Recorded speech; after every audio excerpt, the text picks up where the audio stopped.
Welcome to Body by Design. I'm your host, Blue Driver, a women's strength training and metabolism coach. I went from years suffering hormone imbalances, looking soft and bloated, to symptom-free and building muscle for a toned athletic physique. Since then, I've made it my mission to empower women to take control of their own health, hormones and body composition. So grab a cup of coffee and let's build your body by design.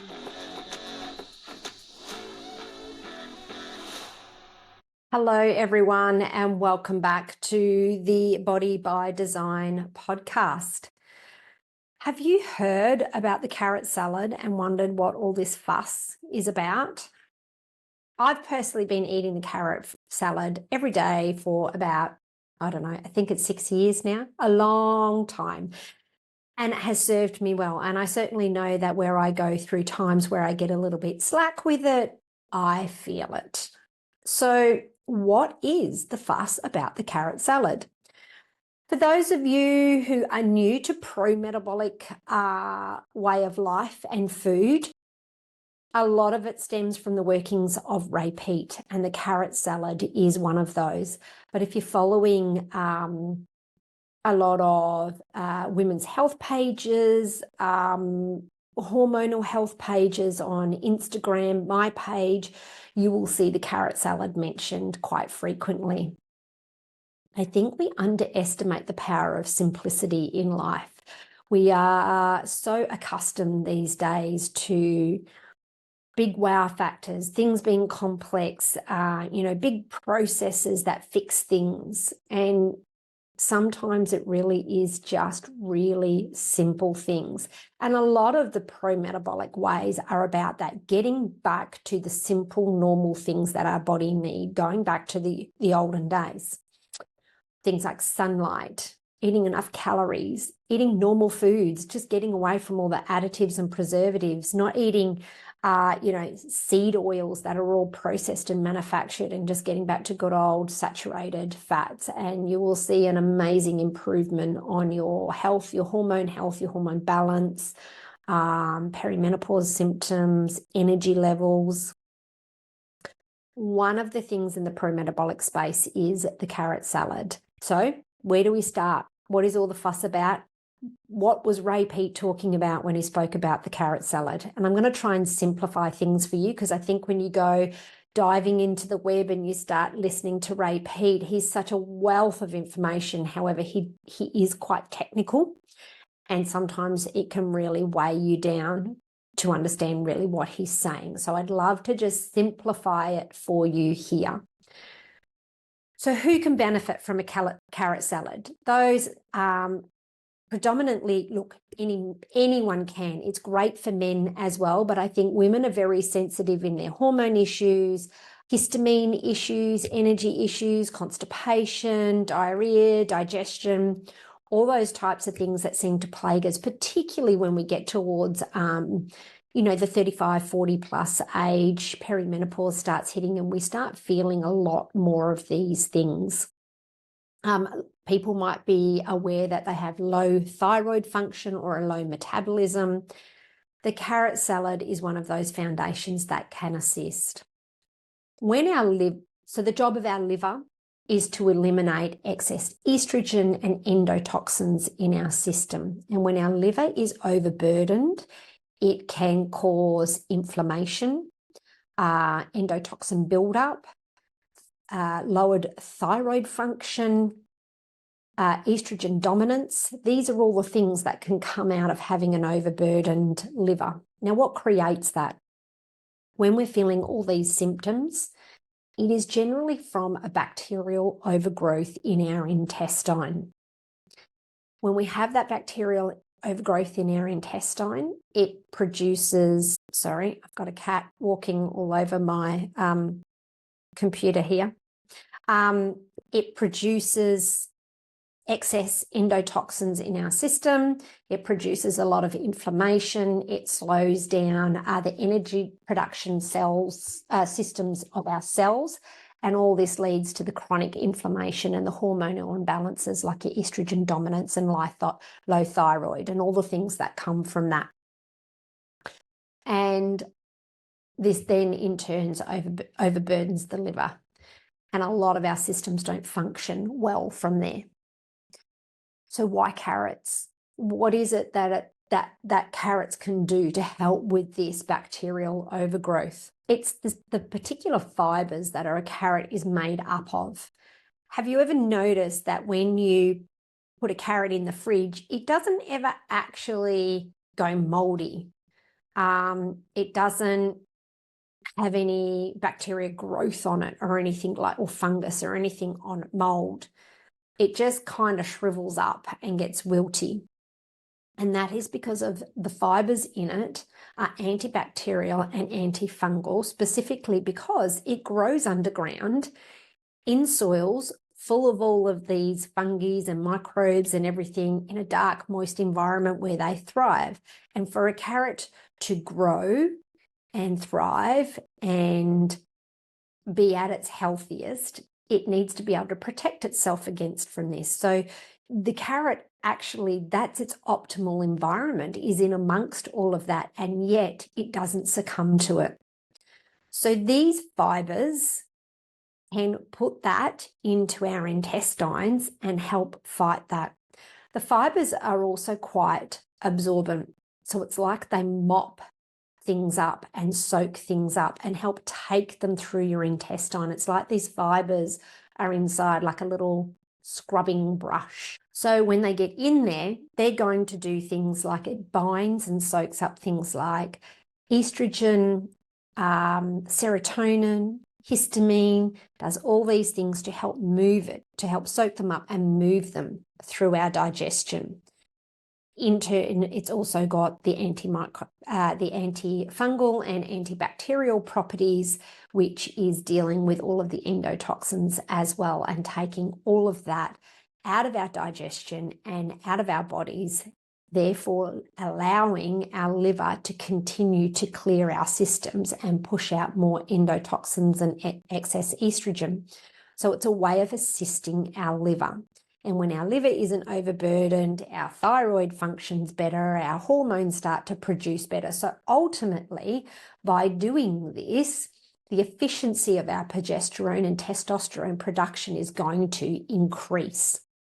And a lot of our testosterone and our progesterone decreases in perimenopause. This is why we have a lot of these symptoms crop up, or in the middle of our reproductive years, we've got extremely heavy, clotted, painful, cramping periods. And this is from that estrogen dominance because the progesterone and testosterone is out of balance with it.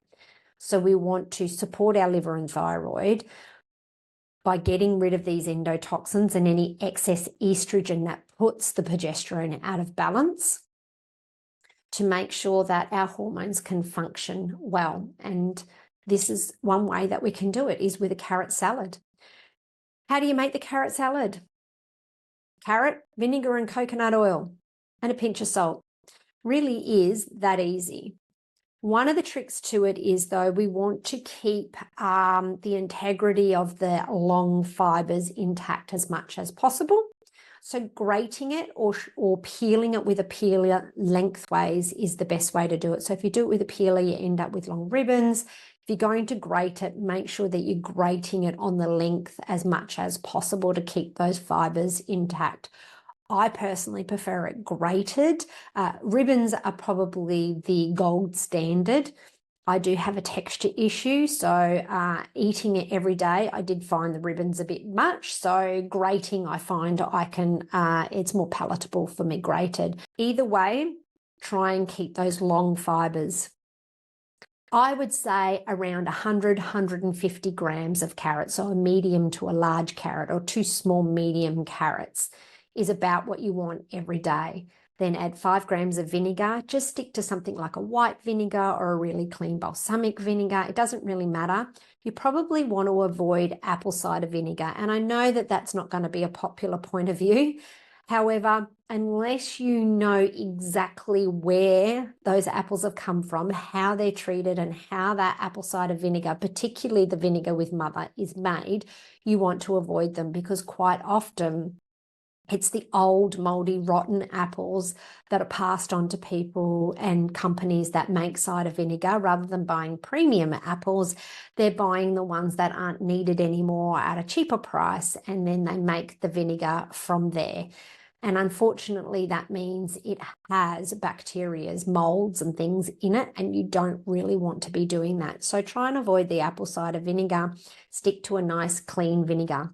Coconut oil. We know that coconut oil also increases our metabolism. Coconut oil also has antibacterial effects as well. So all of this combined soaks into the carrot fibers and helps drag it down into our intestine, and it increases the germicidal effect of the carrot fibers themselves with the combination of the vinegar and the coconut oil. And that's it. Try and have it on an empty stomach. I like to have mine just before morning tea. So breakfast is well and truly out the way, and have it about 20 minutes before I have morning tea. That way I know my digestion is empty, but I've given it some time to start digesting before I have more food on top of it. One of the reasons why we do this is, one, obviously, just having the carrot salad move through the intestine lets it do its job uninhibited to the best of its ability. The second is because of the binding nature of the carrot fibers. Sometimes it can soak up a lot of nutrients that are going down into your intestine, intended to be absorbed into our body and utilized, and it can actually dampen that by soaking it into the fibers and passing it out of your body. So when you think about the purpose of the carrot salad, you don't really want to be eating it with any of your nutrient dense foods that you're trying to absorb the best from. So that's how we have a carrot salad on an empty stomach. One of the amazing things from the carrot salad is you will find if you have constipation, how quickly it improves. And constipation really can add to our liver being overburdened, because as you know, we don't pass, you know, that is the endotoxins. That's the way to eliminate it from our body. And as it sits in our bowels and doesn't get moved through fast enough, we start to reabsorb any excess estrogen and endotoxins sitting in our bowel movements that we haven't actually passed out of our body yet. And that has a compounding effect. So the insoluble fibers of a carrot salad will actually help move us through with our constipation. And I've seen people within days, honestly, clients that have had constipation for a long time, within days are going regularly to the toilet. And when we talk about regularly, we really should be having a bowel movement 1 to 3 times per day, not every second day. And we should feel like we really have emptied our bowels, like that there's nothing left. It should be a good empty feeling afterwards. Great conversation, isn't it? Talking about all this poo, but it actually is really, really important, because it's just another way that we keep those endotoxins in our body, and it starts to build up. And this adds to all of these symptoms that you've been feeling: the bloat, the gas, the histamine, high serotonin, diarrhea. You know, if you have diarrhea, having the insoluble fiber can help bind things up and slow it down a bit, because obviously if we have a fast digestion, we don't get to absorb our nutrients well either. So we want to slow that down a little bit, and it adds some bulk to it. So many benefits of the carrot salad. What if you don't like carrots? What if you really don't want to have carrots? Cooked mushrooms and bamboo shoots can have a similar effect. So with mushrooms, we want to boil them down for 3 to 4 hours before we actually use them. And having around 1/4 to 1/2 cup per day would be the same as having a carrot salad. Bamboo shoots, again, you can buy canned bamboo shoots. You can boil them up, blend them down, and you can have a couple of tablespoons in between meals. Personally, I love mushrooms, but I can't just sit down and eat a whole heap of mushrooms like that. And bamboo shoots, you need to do it frequently through the day to be effective. So that doesn't work for me, and I stick to the carrot salad. Do I get sick of the carrot salad? Yes, I do. Just like anyone who's been eating something day in, day out. And do I eat carrot salad for enjoyment as such? No. I enjoy my rice pudding. I enjoy my custard. I enjoy my beautiful seafood. Do I enjoy carrot salad to the same level? No. But I know what it does for my body, and I've been having it for so long that I can attest to the fact that I know when I don't have it, it does affect me. I do see hormonal symptoms come up. One of the things that happens with me, yes, my digestion slows and I don't go to the toilet as well. And pimples on my skin. My skin starts to break out when I'm not having it regularly.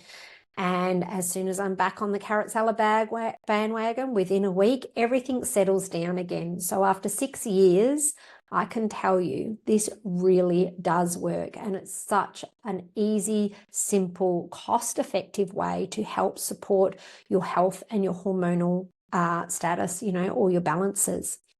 So give it a go. And if you found this episode helpful, screenshot it and share it on Instagram and tag me at strengthtraining.nutritionist. And I will see you next week with another little helpful bit of information.